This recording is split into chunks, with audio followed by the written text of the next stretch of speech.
ब्रह्मांड, यूनिवर्स, जिसके आकार की सीमा की परिकल्पना भी हमारे लिए करना असंभव है। दोस्तों, ब्रह्मांड कितना बड़ा है इसका अंदाजा मैं और आप नहीं लगा सकते, लेकिन इस ब्रह्मांड में मेरा और आपका यानी कि हम मनुष्यों का अस्तित्व क्या है, इसके बारे में ज्ञात करने के लिए हम मनुष्यों ने अनेकों प्रयास किए हैं। और दोस्तों, आज कहीं ना कहीं हम यह जानने की कोशिश जरूर कर सकते हैं कि संपूर्ण ब्रह्मांड में हमारा और हमारी पृथ्वी का क्या अस्तित्व है।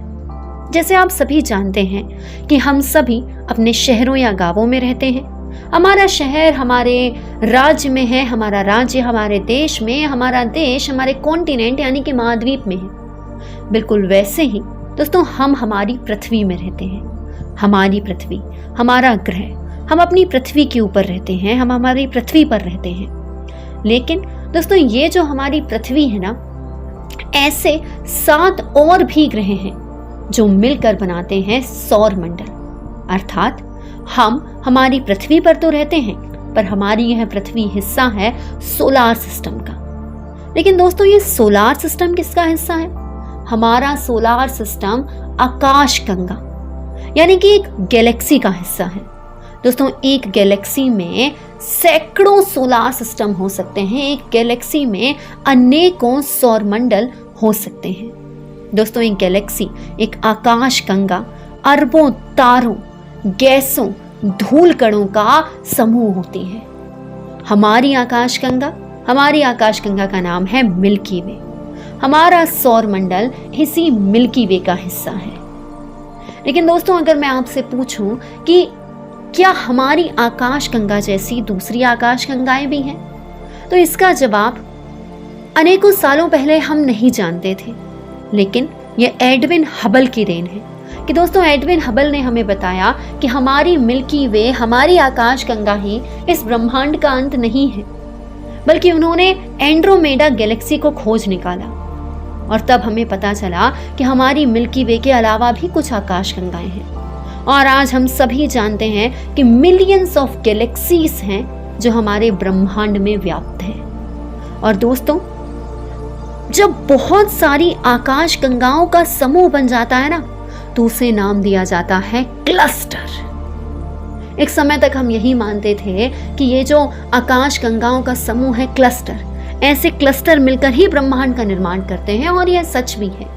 लेकिन दोस्तों, कुछ वर्षों पहले हमें यह ज्ञात हुआ कि हमारे ये जो क्लस्टर है ना, ये अपने आप में और भी बड़े क्लस्टर के अंदर होते हैं। मतलब हमारी आकाशगंगाओं के समूह को हम लोकल क्लस्टर कह सकते हैं, और ये जो लोकल क्लस्टर हैं, ये सुपर क्लस्टर का हिस्सा होते हैं। कहने का मतलब क्या हुआ? आकाशगंगाओं का जो ग्रुप है, आकाशगंगाओं का जो समूह है, वो क्लस्टर हुआ, और एक जैसे बहुत सारे क्लस्टर मिलकर बन गए सुपर क्लस्टर। हम जिस क्लस्टर का हिस्सा है उसका नाम है वीरगो। हम वीरगो क्लस्टर का हिस्सा है, और वीरगो क्लस्टर स्वयं में लेनियाके सुपर क्लस्टर का हिस्सा है। और दोस्तों, जैसे हमारा लेनियाके सुपर क्लस्टर है, वैसे अनेकों सुपर क्लस्टर हैं। उदाहरण के लिए सरस्वती सुपर क्लस्टर। और दोस्तों, ऐसे बहुत सारे सुपर क्लस्टर आपस में जुड़े हुए हैं, और ये सभी मिलकर निर्माण करते हैं ब्रह्मांड का।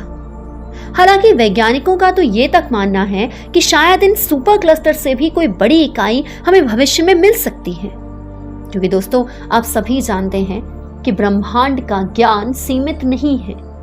हमें पहले लगता था कि हमारी आकाशगंगा ही हमारी दुनिया है। उसके बाद हमें पता चला कि भाई आकाशगंगाओं का समूह क्लस्टर है, और फिर पता चला कि भाई क्लस्टर से भी बड़ी इकाई सुपर क्लस्टर है।